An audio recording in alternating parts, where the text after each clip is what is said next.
Asian news కు స్వాగతం. ఈనాటి ముఖ్యాంశాలు. రాప్తాడు సిద్ధం సభలో జర్నలిస్టులపై దాడి చేసిన వారిని వెంటనే అరెస్టు చేయాలని కోరుతూ పలమనేరు ఆర్డీఓ కార్యాలయం వద్ద జర్నలిస్టులు, వివిధ ప్రజా సంఘాల నాయకులు నిరసన చేపట్టారు. అనంతరం ఆర్డీఓ కార్యాలయంలో వినతి పత్రం అందజేశారు. నేడు సాక్షి దినపత్రికలో ప్రచురితమైన కథనంపై స్పందిస్తూ పలువురు ఔత్సాహిక పారిశ్రామికవేత్తలు స్థానిక ఎస్టేట్లో మీడియా సమావేశం నిర్వహించారు.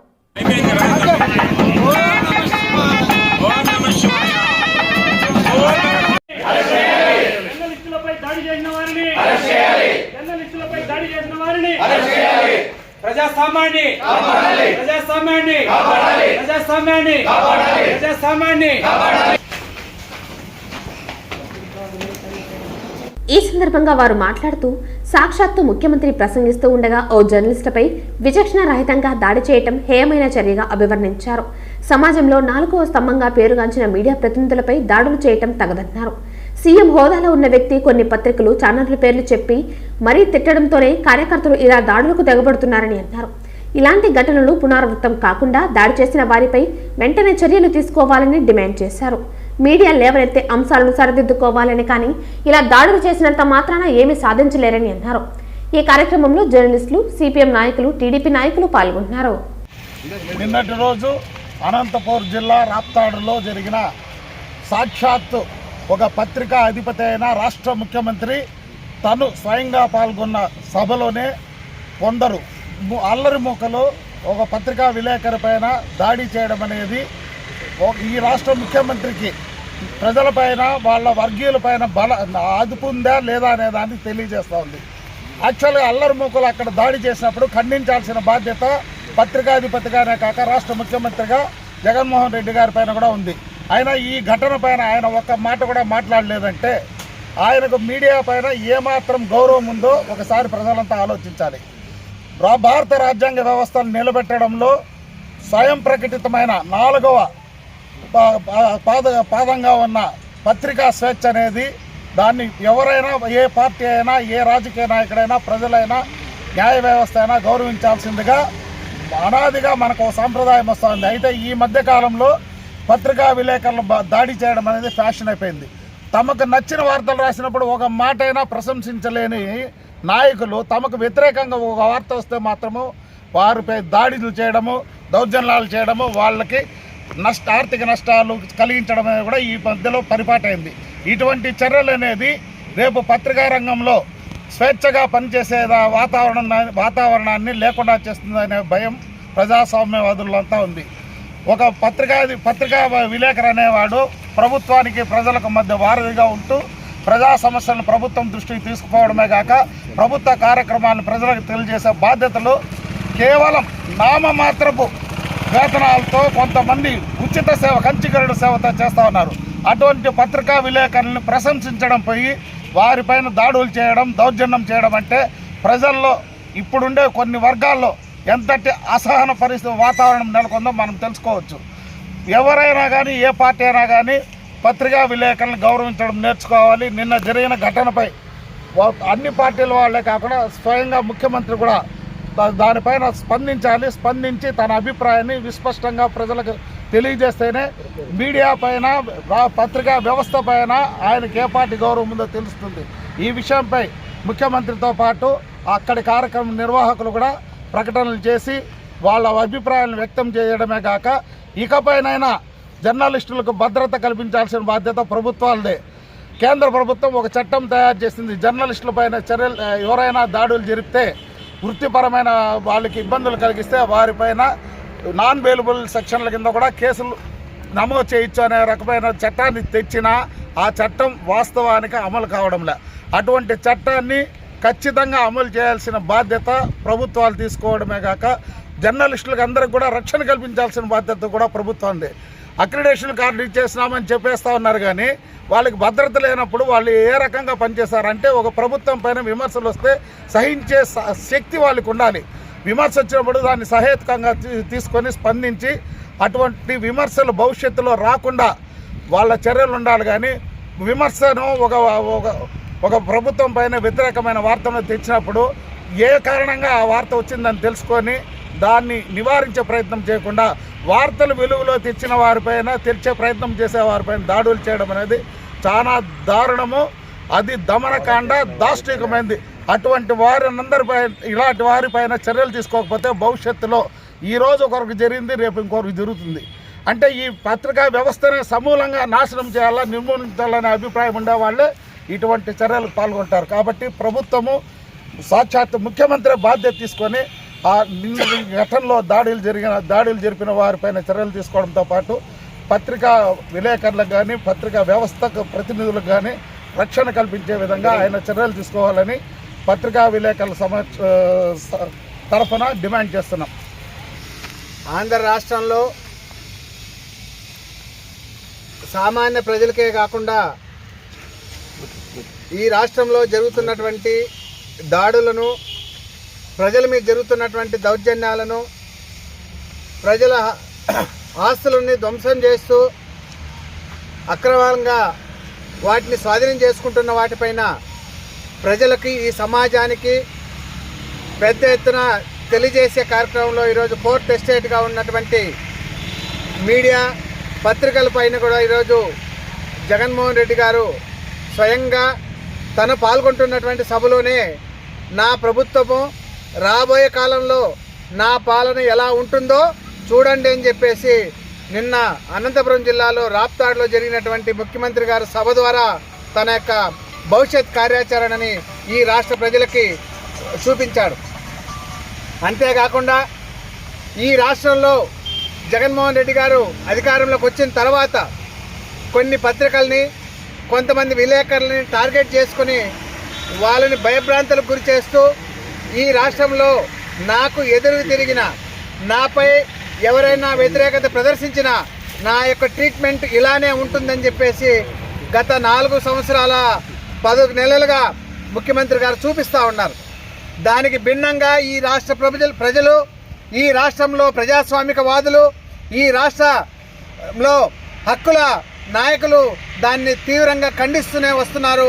అలాంటి వాళ్ళ మీద విపరీతమైనటువంటి దాడులు జరుగుతూనే ఉన్నాయి. దాన్ని ఈ యొక్క ముఖ్యమంత్రి గారు నిన్న సభలో కూడా రిపీట్ చేయించినటువంటి పరిస్థితి. అంటే రేపు రాబోయే కాలంలో ఈ రాష్ట్ర ప్రజలందరూ అర్థం చేసుకోవాలి, జగన్మోహన్ రెడ్డి గారిని మళ్ళా అధికారంలోకి తీసుకొస్తే తన పరిపాలన ఎలా ఉండబోతుందో మేనిఫెస్టో అక్కడ ప్రకటించారు. ఆ మేనిఫెస్టో ప్రజలందరూ అర్థం చేసుకోవాలని చెప్పేసి మేము సిపిఎం పార్టీగా ప్రజలకు అందరికీ విజ్ఞప్తి చేస్తూ ఉన్నాం. అంతేకాకుండా ఈరోజు ప్రజల మీద దాడి చేస్తున్నటువంటి ముఖ్యమంత్రి గారు, అదేవిధంగా పత్రికల మీద దాడి చేస్తున్నటువంటి ముఖ్యమంత్రి గారు ఈరోజు సమాధానం చెప్పాలి ఈ సమాజానికి. గతంలో అంగళ్ళలో, పొంగనూరులో దాడులు జరిగితే, ఆ ప్రేరేపితమైనటువంటి దాడులు జరిగితే దానికి బాధ్యులుగా చంద్రబాబు నాయుడు గారిని చేశారు ఈ ముఖ్యమంత్రి గారు. మేము అడుగుతా ఉన్నాం ముఖ్యమంత్రి గారిని, ఈ రాష్ట్ర డీజీపీ గారిని, ఈరోజు స్వయాన ముఖ్యమంత్రి గారి యొక్క సభలో ముఖ్యమంత్రి గారి సమక్షంలో విలేకరు మీద దాడి చేస్తే ఎందుకు ముఖ్యమంత్రి గారి మీద మీరు అత్యాయత్నం నేరం కింద కేసు నమోదు చేయలేదో సమాధానం చెప్పాలని చెప్పేసి మేము ఈ సందర్భంగా అడుగుతా ఉన్నాం. వెంటనే డీజీపీ గారికి తన యొక్క ఐపీఎస్ ట్రైనింగ్లో చిత్తశుద్ధిగా ట్రైనింగ్ పొంది ఉంటే వెంటనే ముఖ్యమంత్రి గారి మీద అత్యాయత్నం నేరం కింద ఖచ్చితంగా ఎఫ్ఐఆర్ నమోదు చేయాలా, దానిపైన ఇన్వెస్టిగేషన్ చేయాలా అని చెప్పేసి మేము డిమాండ్ చేస్తూ ఉన్నాం. అంతేకాకుండా రాబోయే కాలంలో ఈ యొక్క దాడులు తీవ్రంగా పెరిగిపోయే ప్రమాదం ఉంది. కాబట్టి కేంద్ర ప్రభుత్వం, కేంద్ర హోంశాఖ ఖచ్చితంగా ఈ రాష్ట్రం మీద ప్రత్యేకమైనటువంటి నిఘా ఏర్పాటు చేయాలి. రాబోయే ఎన్నికల్లో ఈ రాష్ట్రంలో శాంతి భద్రతల్ని కాపాడాల్సినటువంటి బాధ్యత కేంద్ర ప్రభుత్వం కూడా తీసుకోవాలని చెప్పేసి మేము ఈ సందర్భంగా కేంద్ర ప్రభుత్వాన్ని డిమాండ్ చేస్తూ ఉన్నాం. నమస్కారం. ప్రజలందరూ కూడా ఒకటి ఆలోచన చేయాలా. జగన్మోహన్ రెడ్డి గారి మధ్యకాలంలో సిద్ధం సిద్ధం సిద్ధం అంటా ఉన్నాడు. అయ్యా జగన్మోహన్ రెడ్డి దేనికి సిద్ధం? ఉన్నది అడిగితే గుద్దటానికి సిద్ధమా? ఉన్నది ఉన్నట్టు రాసే విలేకరులపైన దాడికి సిద్ధమా? ఏమైనా న్యాయం అడిగితే కొట్టడానికి సిద్ధమా? ఈ రాష్ట్రాన్ని సర్వనాశనం చేయడానికి సిద్ధమా? దేనికి సిద్ధం? ప్రజలందరూ కూడా ఆలోచన చేయండి. మళ్ళీ యొక్క జగన్మోహన్ రెడ్డికి అవకాశం ఇస్తే ఖచ్చితంగా ఇలాంటి పరిస్థితి రెడీగా ఉంటుంది. దానికి ఆయన సిద్ధమైనాడు. ఇప్పటికైనా అర్థం చేసుకోండి. మనమందరూ కూడా సంసిద్ధమై ఈయన ఇంటికి పంపించకపోతే మన పరిస్థితి దీనికంటే ఘోరంగా ఉంటుందని తెలియజేస్తూ ప్రజలందరూ కూడా ఆలోచన చేసి రాబోయే ఎలక్షన్లో మంచి నిర్ణయం తీసుకోండి.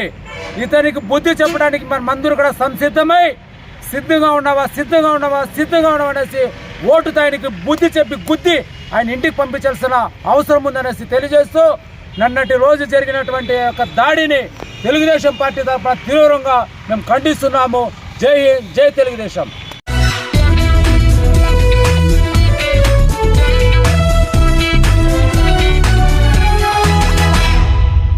ఒక దినపత్రికలో పారిశ్రామికవాడ అభివృద్ధి పథంలో పరిగెత్తామని చెప్పి చూసి ఆశ్చర్యం అవుతుంది. అసలు నాకు అర్థం కాలేదు. ఎవరికో పక్కింటి వాళ్ళు. గంగవరం మండలంలోని నూతన పారిశ్రామిక వాడ అభివృద్ధి మాజీ మంత్రి అమర్నాథ్ రెడ్డి పరిశ్రమల శాఖ మంత్రిగా ఉన్న హయాంలోనే జరిగిందంటూ వైకాపా ప్రభుత్వం వచ్చాక అదనపు వసూలు తప్ప అభివృద్ధి చేసింది ఏమీ లేదని వారు ఈ సందర్భంగా వివరించారు. రాజకీయాలకు అతీతంగా ఆనాడు అర్హులైన లబ్ధిదారులందరికీ స్థలాలను కేటాయించిన ఘనత ఆయనకే దక్కుతుందన్నారు. పలనేరులో అమర్నాథ్ రెడ్డికి వస్తున్న ప్రజాదరణను చూసి ఓర్వలేక అసత్యపు కథనాలతో ప్రచారాలకు తెరతీశారని అన్నారు. ఎవరు ఎన్ని కుయుక్తులు పన్నినా అభివృద్ధి ఎవరు చేశారో, ఎవరి హయాంలో మంచి జరిగిందో ప్రజలకి తెలుసునని, వచ్చే ఎన్నికలలో అధికార పార్టీకి ఘోర పరాభవం తప్పదని వారు పేర్కొన్నారు. అసత్యపు కథనాలు, ఆరోపణలు మానుకోకపోతే ప్రజలు తగిన శాస్తి చేస్తారనే విషయాన్ని గుర్తుంచుకోవాలని హితవు పలికారు. వాళ్ళకి డైరెక్ట్ రిజిస్ట్రేషన్ వాళ్ళే ఓనర్. ఆ విధంగా 939 లేఅవుట్ ఇచ్చి మొత్తం రోడ్లు కానించి డ్రైన్లు కానించి అన్నీ వేసిన తర్వాత వాళ్ళకి హ్యాండ్ ఓవర్ చేస్తే ఈ ప్రభుత్వం వచ్చి 2 సంవత్సరాలు దాదాపు 2 సంవత్సరాలు ఉండిన తర్వాత మళ్ళా 1322 రూపాయలు అదనంగా దాదాపు 380 రూపాయలు అదనంగా మళ్ళా అందరి దగ్గర డబ్బులు కట్టించుకొని ఏపీఐసి చరిత్రలో ఎప్పుడు కానీ ఒకసారి అలాట్ అయిన ల్యాండ్కి రెండోసారి డబ్బులు కట్టించుకునే దాఖలాలు లేవని చెప్పి ఏపీఎస్ అధికారులే చాలాసార్లు చెప్పారు. ఇదే ఫస్ట్ టైం మేము వింటూ ఉండేది. మళ్ళీ అదనంగా డబ్బులు కట్టేది. ఏదైనా ల్యాండ్ అక్విజిషన్లో రైతులు ఏదన్నా మాకు డబ్బులు చాలని కోర్టుకు పోయి కాంపన్సేషన్ అదనంగా వాళ్ళకి ఇవ్వాల్సి వచ్చినప్పుడు కానీ మేము కట్టించుకున్నాం. కానీ అటువంటి ఏమీ లేకుండా డెవలప్మెంట్ అభివృద్ధి అనే నెపంతో అదనంగా మళ్ళీ 380 రూపాయలు మళ్ళీ కట్టించుకునింది. అసలు అర్థం కావడం లేదు. కష్టపడి బీదా సాదా కూడా ఎంతో బాధలు పడి వాళ్ళకు అంత శక్తి ఉంటే వాళ్ళు టౌన్లో నుంచి ఇక్కడికి ఎందుకు వస్తారు, ఇలా ఈ సైకిల్ తీసుకుంటారు. అటువంటి ముక్కు పిండి వసూలు చేస్తుంది కాకుండా రోడ్లు, కాలువలు అన్నీ ముందు గవర్నమెంట్ వేసి కరెంటుకి కూడా అప్పుడే డబ్బులు మొత్తం కరెంటు డిపార్ట్మెంట్కి డబ్బులు పే చేసిన ఘనత కూడా గత ప్రభుత్వంలో జరిగింది. అది ఇప్పుడు ఏం చేసినారో నాకు అర్థం కాలే. అసలు ప్రోత్సాహకాలు ఒక్కరికి కానీ ఇచ్చింటే ఎవరికైనా సరే ఈ 5 ఏళ్ళలో ఒక్కరికి కూడా ప్రోత్సాహం ఇచ్చింటే కూడా మీరేం చెప్పేది మేము చూస్తాము. ఒక్క ప్రోత్సాహం లేదు. బ్యాంకు లోన్లు గవర్నమెంట్ మాట్లాడాలంటే ఓఆర్ఎస్ని లీజ్ డీడ్ చేసి సేల్ డీడ్ని లీజ్ డీడ్ చేసి లీజ్ డీడ్ అయిన దానివల్ల బ్యాంక్ వాడు ఏమంటున్నాడు, ఈ ప్రాపర్టీ 33 ఏళ్ళ తర్వాత నీకు వచ్చేది, అంతవరకు నువ్వు ఉండవు మాకు తెలియదు, ఏదైనా వేరే ప్రాపర్టీ కన్నా మాకు సెక్యూరిటీ పెడితే నీకు లోన్ ఇస్తాము, లేకుంటే మేము ఇవ్వలేమని చెప్పి జైలు పైకెత్తిన దానికి చాలామంది ఇండస్ట్రీలు కట్టుకోలేకుండా నడుపుకోలేకుండా అట్లే ఖాళీగా పెట్టుకోవాల్సిన పరిస్థితి ఈనాడు ఉంది. మళ్ళీ ఇప్పుడు ఎన్నికలు వస్తున్నాయని చెప్పేసి ఆ లీజ్ డీడ్ని మళ్ళీ సేల్ డీడ్గా చేస్తామని కొత్తగా ఏదో జీవో తీసినామని తెలుస్తూ ఉంది. అది ఇంకా ఇంప్లిమెంటేషన్ ఏం లేదు, అసలు తెలియదు. ఇన్ని ప్రాబ్లమ్స్ ఈ ఎస్టేట్లో ఉంది. అసలు change of activity, line of యాక్టివిటీని ఉంటుంది. నేను ఏపీఐసీలో ఒక్క ఎంటర్ప్రైనర్ ఒకసారి ఎంటర్ అయిపోతే ఇండస్ట్రీ స్టార్ట్ చేసిన తర్వాత అతనికి దాంట్లో నాకు నష్టం వస్తూ ఉంది, నేను ఇది చేసుకోలేను, ఇబ్బంది ఉంది అని చెప్తే వెంటనే చేంజ్ ఆఫ్ యాక్టివిటీకి లెటర్ పెట్టుకొని చేంజ్ చేసుకోవచ్చు. ఎన్నైనా చేంజ్ చేసుకోవచ్చు. యాక్టివిటీ ఇండస్ట్రియల్ కానీ కమర్షియల్ కానీ ఏదైనా మార్చుకోవచ్చు. దాంట్లో అభివృద్ధి ఇండస్ట్రియల్ కన్వర్షన్ కమర్షియల్ చేసింటే దాన్ని కానికుండా చేసి లాస్ట్ హైకోర్టు ముట్టికాయలు వేస్తే నేలకు గడుచుకొని గమ్మున ఉన్నాం, ఏమీ చేయలేకుండా ఎంతోమందిని ఇబ్బంది పెట్టి వాళ్ళ యూనిట్ వాళ్ళు నడుపుకోనికుండా చేసి ఏమేమో చేసి ఇండస్ట్రియల్ని అభివృద్ధి కాదు అసలు దాన్ని క్షీణింపజేసినారని చెప్పి ఈ సందర్భంగా తెలియజేస్తాను. నమస్తే. ఈరోజు ఒక దినపత్రికలో ఇండస్ట్రియల్ ఏరియా గురించి కొన్ని అబద్ధాలు రాశారు. దయచేసి ఇండస్ట్రీస్ కానీ ప్రజలు కానీ ఈ యొక్క పేపర్లో వచ్చిండేది అవాస్తవం అని తెలుసుకోండి. ఎందుకంటే ఎందుకు ఈరోజు రాస్తున్నారంటే ముఖ్యంగా వాళ్ళు ఏదో అభివృద్ధి చేస్తున్నారనో లేకపోతే ఏదో వాళ్ళు ఇక్కడ ఏమేమో చేస్తున్నారని కాదు కండి వాళ్ళు రాసింది. వాళ్ళ ముఖ్య ఉద్దేశం ఈరోజు రాసిన దానికి కారణం ఏమరంటే అమరన్న గారు ఒక ప్రోగ్రాం పెట్టుకున్నారు పలమనేరు పట్టణంలో, ఇంటింటికి తెలుగుదేశం అని. అక్కడ ఆయన కొంతమంది టీవీ వాళ్ళు ఇంటర్వ్యూ అడిగితే ఏం డెవలప్ అయింది ఈ ప్రభుత్వం వచ్చినప్పటి నుండి, వాళ్ళు ఏదో డెవలప్ చేస్తున్నారు కదా అనేసి ఒక ప్రశ్న వేస్తున్నారు అమరన్న గారు. అప్పుడు అమరన్న గారు వాస్తవాలు చెప్పారు. ఆయన మినిస్టర్గా ఉన్నప్పుడు ఇక్కడ దేనికి పనికిరానటువంటి ల్యాండ్ని అభివృద్ధి చేసి నీట్గా చదువు చేసి ఎవరైతే అర్హులు ఉన్నారో వాళ్ళకందరికీ నేను చేసి ఇచ్చినాను. నేనున్నప్పుడు అక్కడ జరిగిన డెవలప్మెంట్ అంతా కూడా నేను మినిస్టర్గా ఉన్నప్పుడు జరిగింది. ఈ ప్రభుత్వం వచ్చినప్పటి నుంచి ఒక అభివృద్ధి కూడా జరగలేదు అనేసి ఆయన వివరణ ఇచ్చడం జరిగింది నిన్న. దాన్ని ఏదో మభ్య పెట్టాలని ప్రజలందరికీ ఎక్కడ అంతా నిజాలు తెలిసిపోయింది, దీన్ని ఎట్లయినా ఇది చేయాలనే ఉద్దేశంతో ఆ పేపర్లో రాసినారు తప్పిస్తే ఆ పేపర్లో రాసినదంతా అవాస్తవాలు. వాళ్ళు దాంట్లో చెప్పింది ఏది నిజం కాదు. కాబట్టి ప్రజలందరూ కూడా ఆ పేపర్ను చూసే ప్రజలందరూ కూడా ఆలోచించేయండి. లేకపోతే ఇండస్ట్రియల్ ఏరియాలో ఉన్న వాళ్ళందరినీ కూడా విచారించండి. ఈ ప్రభుత్వం వచ్చినప్పటి నుంచి వాళ్ళకి ఏమొచ్చిందో ఒకసారి అడగండి. ఆల్రెడీ అమ్మేసిన స్థలానికి మళ్ళీ డబుల్ రేట్ పెట్టి డబ్బులు గుంజేసి తప్పిస్తే ప్రభుత్వం వచ్చినప్పటి నుండి వీళ్ళు చేసింది జీరో. కావాలంటే ఇక్కడ ఉన్న ఇండస్ట్రీస్ అందరినీ అడిగి తెలుసుకోవాల్సిందిగా కోరుచున్నాం. ఎందుకంటే సాక్షి పేపర్ ఏదో ఒకటి ప్రతిపక్షాలు ఏం చెప్పినా కానీ దాన్ని ఏదో విమర్శించే విధంగా రాస్తామని తప్పిస్తే వాస్తవాలు రాయలేదు. కాబట్టి ప్రజలందరూ కూడా అర్థం చేసుకోండి. కేవలం అమరన్న ఉన్నప్పుడు డెవలప్మెంట్ తప్పిస్తే వీళ్ళు చేసింది జీరో అని తెలుసుకోవాల్సిందిగా చదువు కోరుతున్నాము. అందరికీ నమస్తే. అందరికీ నమస్కారం. మామూలుగా చిత్తూరు అట్లా తోల ఉంటుంది ఆటో నగర్ అనేసి, మాకు తెలియదు పలమనేరు కూడా ఆటో నగర్కి ఉంటుంది అనేసి. అప్పుడు ఎందుకంటే ఈ బీద వర్షాప్ పని చేసుకునే వాళ్ళు కొన్ని వృత్తులు పని చేసుకునే వాళ్ళకి వచ్చిందాను. మాజీ మంత్రి ఎవరు అమరన్న గారు పరిశ్రమ శాఖ మంత్రిగా అయిన తర్వాత ఏంటంటే ఇక్కడ మన పలమనేరు దగ్గర పక్కలోనే హైవేలో ఏం చేశారంటే జాగా తీసిందాను, లెవెల్ చేసిందాను, సామరస్యంగా అంతేమి మనోళ్ళకి ఇవల్ల అనే ఉద్దేశం కాకుండా ప్రతి ఒక్కరూ ఎవరు అప్లై చేస్తారో వాళ్ళకందరికీ వచ్చే మాదిరిగా చేయాలని చెప్పి ఆ రోజు ఇక్కడ మనకి ఏర్పాటు చేయడం జరిగింది. దాన్ని నేను కూడా ఒక జాగా వేసుకున్నాను. నిజంగా నాకైతే 30-40 గిట్టు వచ్చింది.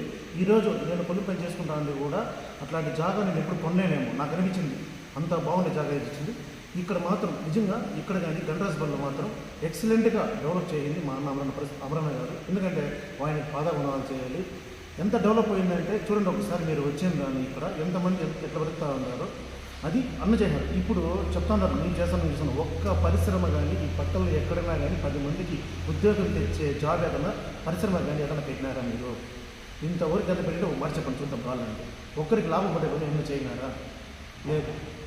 నేను ఇప్పుడు చెప్తాము 100 భాగాలు తెలుగుదేశం పార్టీ ప్రభుత్వంలో జరుగుతుందని చెప్పి అదే కాదు ఇంకోటి ఏమంటే సబ్సిడీ మీద కొంతమందికి తక్కువ సబ్సిడీతో తక్కువ జాగాతో వీళ్ళు ఇచ్చినారు. కాబట్టి తెలియజేయమంటే అందరూ ఒకసారి అర్థం చేసుకోండి. తెలుగుదేశం పార్టీ మళ్ళీ అధికారంలోకి వస్తేనే ఇవన్నీ చేయగలుగుతుందని చెప్పి తెలియజేస్తున్నాం. జై తెలుగుదేశం.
ఓం నమ శివాయ.